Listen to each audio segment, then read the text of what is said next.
Hello everybody, I'm going to show you what I'm making for dinner tonight. We are making Asian style salmon and some roasted vegetables and some rice. So the salmon is going to be made in like an Asian style.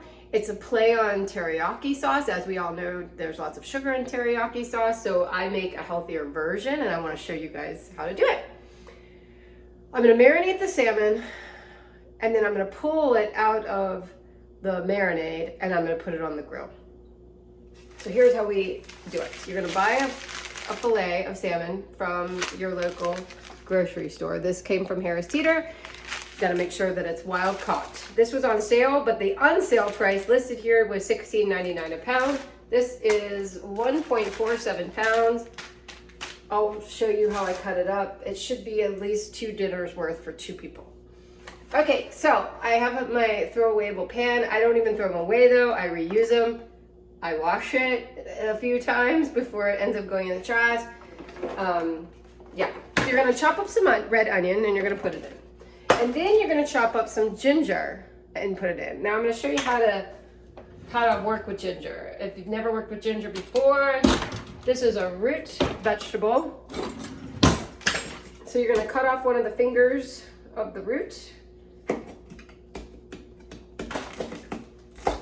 And then you're gonna peel it with a peeler, like this. So you're pulling off the skin.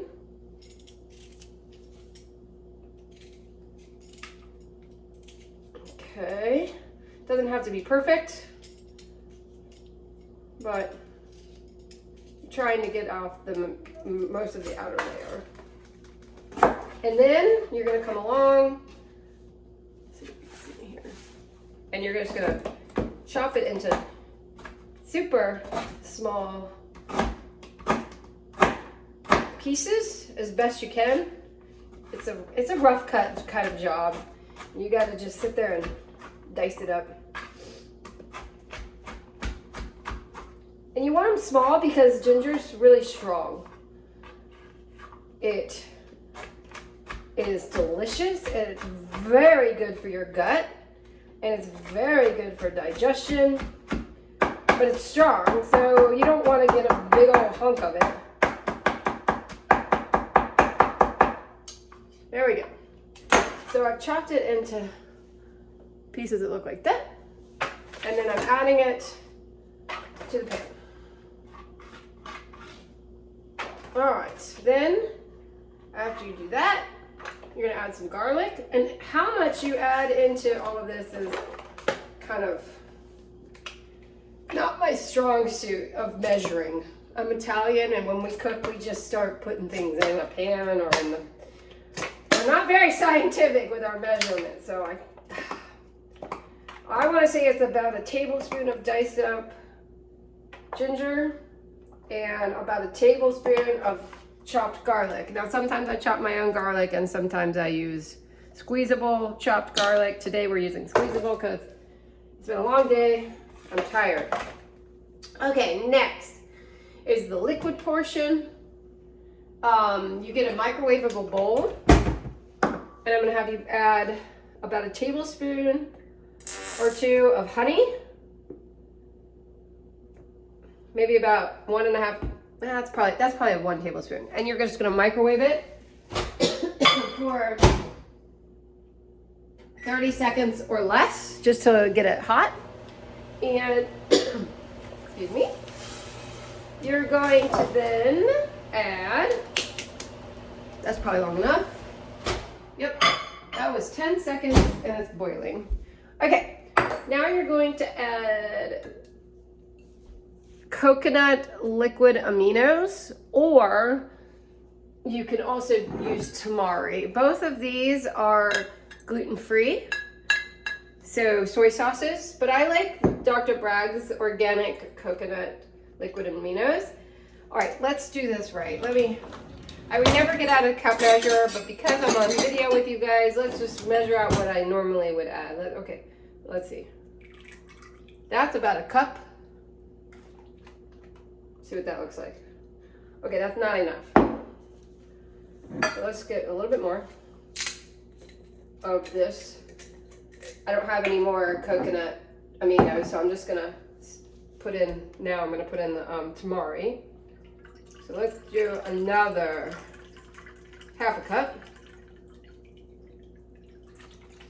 That's more like it. I'm gonna add a little more. So maybe 1 3/4 cups.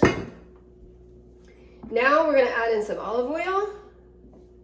And let's see, maybe about 1/8 cup of olive oil. Let's see what that looks like. Yeah, that looks good. I like it. I like it. All right, whoa, wrong lid. This is my olive oil. I store it in a non-see-through container so it doesn't go bad. Then we're gonna stir in the melted honey, or heated honey, I should say, not melted. Okay, now that is in there. Yum, yum. This is what kind of gives it that teriyaki flavor without the sugar. Okay, now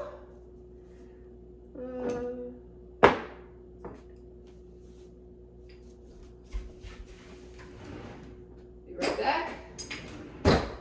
I like to keep the spices I use a lot. I like to keep them in these glass jars that have a little spoon with them because it's fun and because I can. This is I have garlic in one and onion in another. Okay, this is garlic powder. So we're gonna put in, this is 1/4 teaspoon. I'm gonna sprinkle in about 1/2 teaspoon of garlic powder. This is onion powder, and I'm gonna do the same. I love onion powder. Okay, so that's that. So that's 1/2 teaspoon of garlic powder, 1/2 teaspoon of onion powder. This is ground ginger. So I'm just gonna add some sprinkle. That's probably 1/4 teaspoon of ginger powder because we have the minced ginger in there. I don't want to add too much of that. And then this is smoked sea salt. So this is my secret weapon for seafood. It's so good. Where do you buy smoked sea salt, you ask? At your grocery store. It's usually when you're looking at the spices at the bottom. Let me see if I have the container so you can see it. No, I'm out.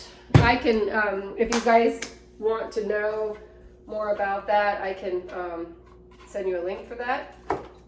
Okay, what's next? Oh, pepper. I'm just gonna do a couple rounds of fresh ground pepper.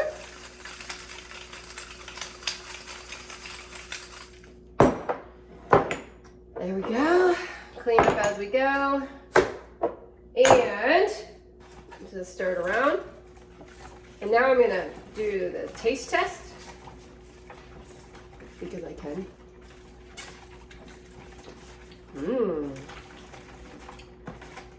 That's good.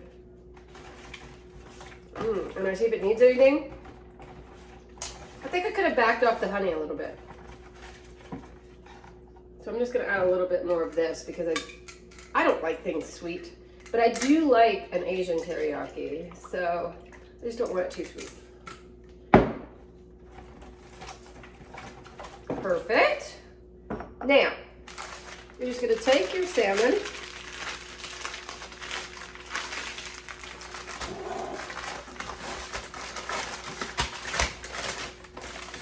You have two choices here. Oh, by the way, you should always rinse it off. So I'm gonna rinse it. You have two choices. You can either cut the salmon into chunks now or later. I like to do it now. I'm gonna move this sliced ginger out of the way, and I'm just gonna do it right on this cutting board and be done with it. Okay. So usually a fillet of a salmon can give you 4 servings. Sometimes it's hard to cut through the skin. So what I do is I start the cutting process and then I get scissors if I'm having trouble, which I am having trouble. Sometimes I don't. And I use the kitchen shears to finish the job. Oh. All right. So then,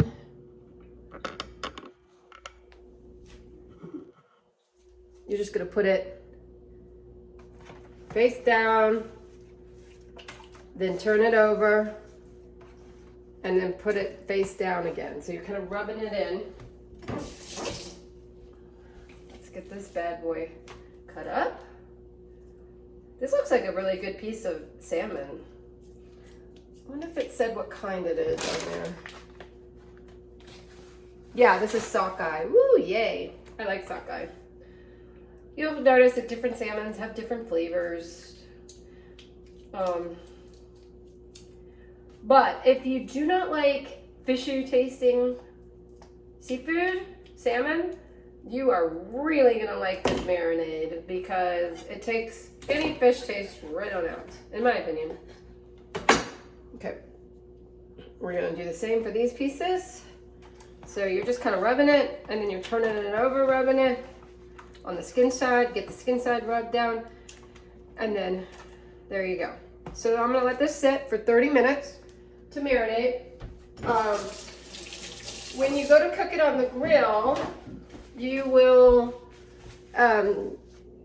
take it out of the marinade, and you could put a piece of tin foil down on your grill so that the juices don't fall through, and then you put these skin side down on the grill, and then you could take a spoon and you spoon some of the marinade. Now, also, another trick is save this marinade because it's a lot that gets wasted because it's soaking in it. So put it in a glass jar, put it in the refrigerator, and then when you want to use it again, just boil it so that you can boil out any bacteria that grew from the raw fish being in it. And I've never had a problem reusing a marinade.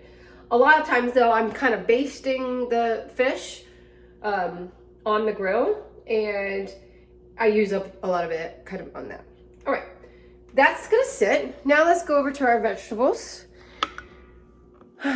When you do vegetables, here the key is, well, one of the keys are to cut up your vegetables in advance. So tonight I cut up a bunch of Brussels, a bunch of asparagus, a bunch of radishes, and red cabbage. That's what's in the pan over here. But when you cut it, go ahead and cut the rest of it that you're not using tonight, because that way all you have to do is grab and go for the next time you want to roast some vegetables. Makes life so much easier. Another trick is save the leftovers. So here's the leftovers from cutting up the veggies, and I'm going to make my own veggie stock out of it. So you can just store this right in the freezer. Okay, let's talk about what's on the stovetop over here. You could do veggies in a few different ways. You can actually take the veggies and cook them on the grill. Maybe I'll do that instead. You can take this and put it in a pan on the grill with the seasonings and cook it when you cook the fish. So you can do that, which is kind of really nice. The other thing you do is cook it in this pan like this with some olive oil, and then and seasonings. And the other thing you could do is put it in a roasting pan in the oven. I honestly don't do it that way very much anymore. Why, you ask? I like it the way it tastes better in the pan. Or on the grill. So let's just do it on here. So what you're gonna do is you're gonna slice up your Brussels sprouts, your onions, you rough cut your red cabbage, and rough cut your asparagus. So that's what, and radishes. I have radishes cut in little small things. Okay? So when I cut the onions for this, I also cut them for the salmon as well. So now you can see this big old yummy, and this is way more vegetables than I'm gonna need for tonight. Obviously, that's weird to eat all that. So what I do is I store them. I can store them in the freezer or the refrigerator for meal prep. And then when you go to eat them again, you just sort of have to pop them in the broiler oven. So I do it right here in my little toaster oven. And I just put them on a piece of tin foil, put them on for like 5 minutes under broiler, and it just pops them right back up. Yeah. Okay, so what do I put on for... I'm not a huge pepper fan, so I'm just gonna say that out loud. My husband is, so we kind of, he has to pepper his own stuff. So I put salt, always salt with veggies. There's 2 ways that nutrients and water can get into your cells. It's either sugar, aka glucose, or salt. So salt helps the nutrients get in. This is garlic. I'm gonna put a little garlic powder on. And that's all I'm gonna do today. Sometimes, and my friend Sandy, she got me going on doing this. Sometimes, maybe I'll do it today. I like to put a little cumin on top of my veggies. Odd, I know. Cumin is more sort of like a Mexican style, but I like it. Okay. So then, I own one of these. I love it. It's olive oil, and you just fill it with olive oil and spray your veggies.